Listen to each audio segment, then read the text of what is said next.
Bienvenue à toi dans cette toute nouvelle vidéo. Si tu as envie de savoir comment traverser une émotion qui t'est désagréable, comment justement faire un petit peu pour la comprendre et te comprendre, eh bien je t'invite à poursuivre cette vidéo jusqu'à la fin parce que je te donne vraiment étape par étape les choses à faire, à suivre pour mieux te comprendre chaque jour.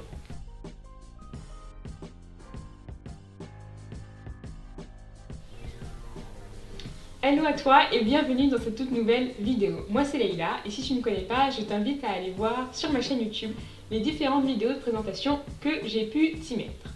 Aujourd'hui on va parler émotion et particulièrement comment mieux traverser une émotion qui peut nous être désagréable. Je vais te donner un outil avec lequel tu vas pouvoir cheminer étape par étape pour mieux apprendre à te comprendre. Pourquoi est-ce que c'est si essentiel pour moi de t'apporter ça aujourd'hui? Tout simplement parce que les pensées, les émotions, ça fait partie de notre quotidien. Chaque jour, tu es traversé par une multitude de pensées et une multitude d'émotions. Il est donc important, d'une part, de savoir les nommer, mais aussi de savoir comment faire pour traverser une émotion qui t'est désagréable. Est-ce que cela veut dire que l'on va mettre l'émotion désagréable de côté et complètement l'ignorer pour pouvoir passer à quelque chose de plus agréable et joyeux? Pas du tout, je t'arrête tout de suite. Et pour savoir tout ça, je t'invite vraiment à rester jusqu'à la fin de cette vidéo parce que je vais te donner toutes les étapes essentielles pour toi pour avancer avec ces émotions et pas simplement les mettre de côté et les cacher. Non, là on va vraiment aller en profondeur, voir un petit peu comment cheminer avec toutes ces émotions. C'est aussi essentiel tout simplement parce que ça va impacter un petit peu toutes les sphères de ta vie. Les émotions, comme j'aime à le dire, vont vraiment impacter également ta santé. Donc pour moi, c'est essentiel de te donner les outils nécessaires pour pouvoir apprendre à mieux te comprendre. L'outil que je vais te partager aujourd'hui, c'est un outil que j'ai découvert avec Chloé Bloom, encore une fois. Si tu as vu mes précédentes vidéos, il est vrai que que j'utilise énormément les outils qu'elle peut communiquer. Je vais notamment te mettre son podcast à travers lequel elle partage énormément de valeurs dans la description de cette vidéo.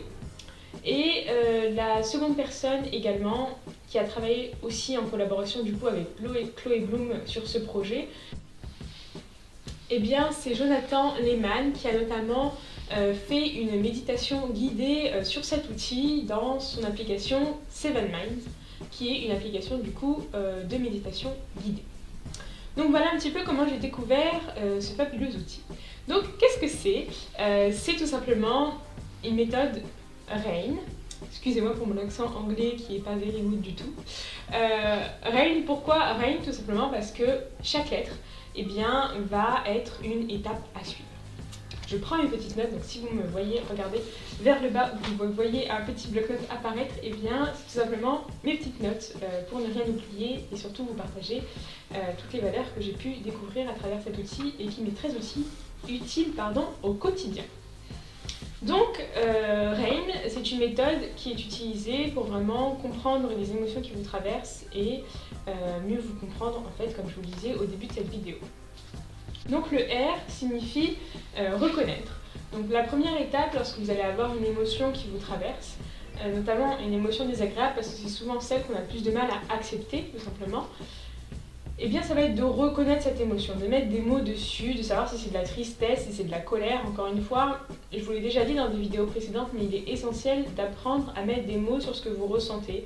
Je vous le dis énormément aussi sur Instagram, mais pour moi c'est vraiment la base. C'est quitte à imprimer, moi les premières fois ça a été ça, à imprimer une liste des émotions pour savoir laquelle correspondait à mon ressenti actuel, eh bien c'est vraiment quelque chose que je vous conseille de faire parce que c'est comme ça que vous allez réussir à mettre des mots sur ce que vous ressentez.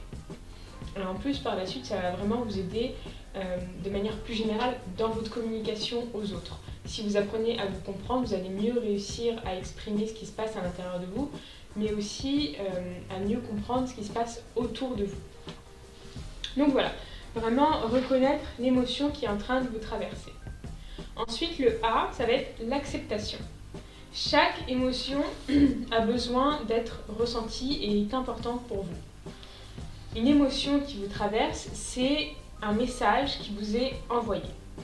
On est d'accord que tout message mérite d'être lu et pris en considération, et encore plus quand c'est votre corps qui vous l'envoie, quand c'est votre émotion, quand c'est votre cerveau, pardon.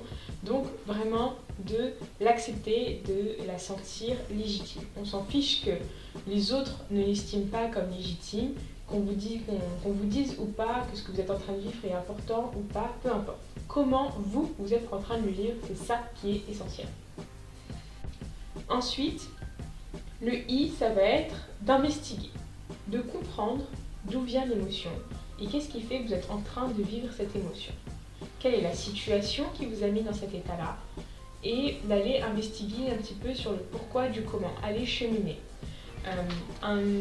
Ce que j'utilise pour investiguer, pour ma part, c'est vraiment l'écriture. C'est ce qui me permet réellement d'aller creuser au plus profond de moi. Qu'est-ce qui crée cette émotion, quelle situation, et plus j'écris et plus j'investigue et mieux je comprends. Donc vraiment d'écrire dans le sens laisser libre cours à votre cerveau, laissez les phrases qui vous traversent, notez-les, notez vraiment tout ce qui se passe en vous, les mots, peu importe si c'est pas toujours très clair.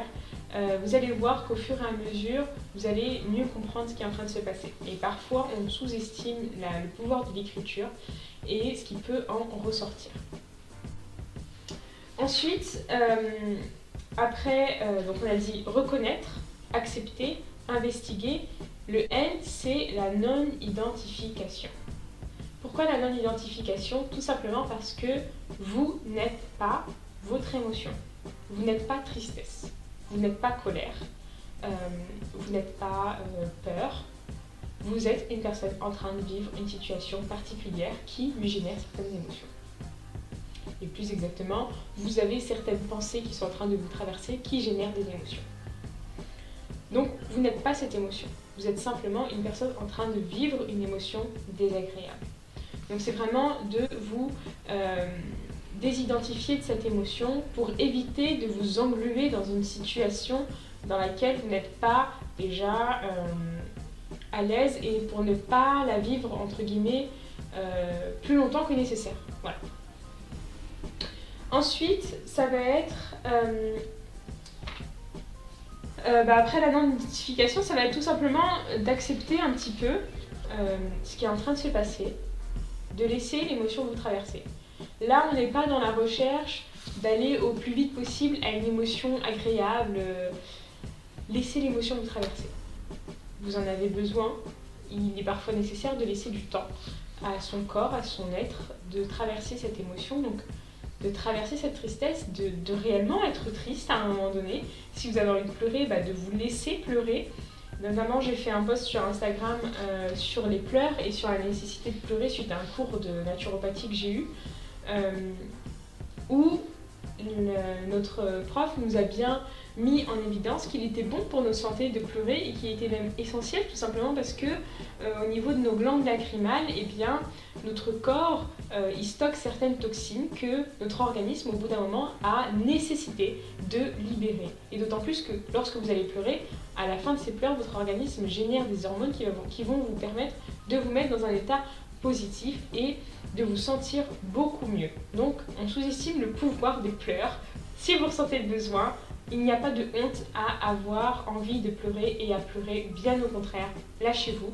Et si vous n'avez pas envie de pleurer devant quelqu'un, ce qui est compréhensible, eh bien isolez-vous, allez pleurer un bon coup, dans un coussin, faites ce que vous voulez, exprimez vos émotions. Si vous avez envie de crier, allez en forêt.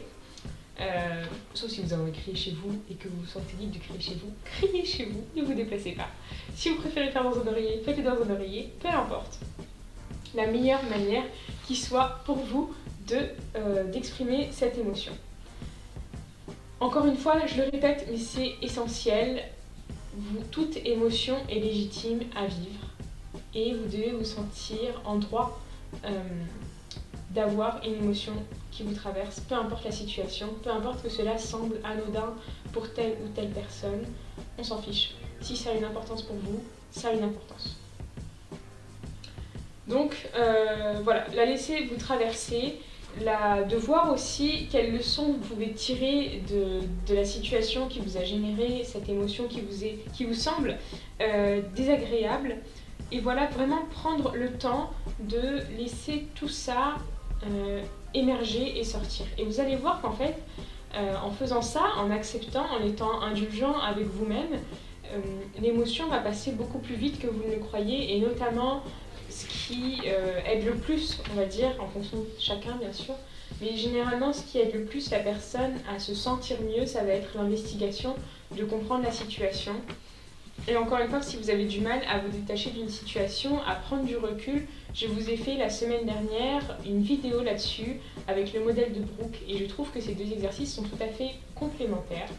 Tout simplement parce que ce premier exercice va vous permettre, le RAIN va vraiment vous permettre de voir un petit peu, de comprendre ce qui se passe à l'intérieur de vous, et le modèle de Brooke va vous permettre de prendre du recul face à la situation que vous aurez préalablement définie et bien sûr mis en évidence et compris que c'était celle-ci qui vous générait cette émotion. Donc voilà pour la leçon du jour, de la semaine. Je vous conseille vraiment de faire ces exercices par écrit. C'est vrai que le directeur de mon école Renault a également mis en évidence que le fait de le faire par écrit, mis en évidence, il nous a expliqué, que le fait de faire ces exercices par écrit permettait réellement à notre cerveau d'être plus impacté. C'est ce que j'en ai retiré en tout cas, et c'est vrai que par mon expérience, en faisant ces exercices à l'écrit, ça me permet réellement déjà de prendre le temps de le faire, de prendre du temps pour moi, de donner de l'importance à ces émotions et à ce que je suis en train de vivre, et ça me permet vraiment de passer à autre chose beaucoup plus vite. Et ça ancre dans mon cerveau ce système en fait, tout simplement, ces étapes, ce qui fait qu'au fur et à mesure, finalement, je le fais sans me rendre compte, au naturel, sans avoir besoin de me poser pour des situations qui m'impactent un petit peu moins au quotidien. Donc voilà, si vous avez des questions par rapport à ce type d'exercice, à cet exercice, que vous avez du mal peut-être à vous mettre en action, eh bien laissez-moi un petit commentaire. Si cette vidéo vous a plu, je vous invite vivement à vous abonner à ma chaîne pour ne pas rater les prochaines vidéos et à me laisser un petit pouce bleu.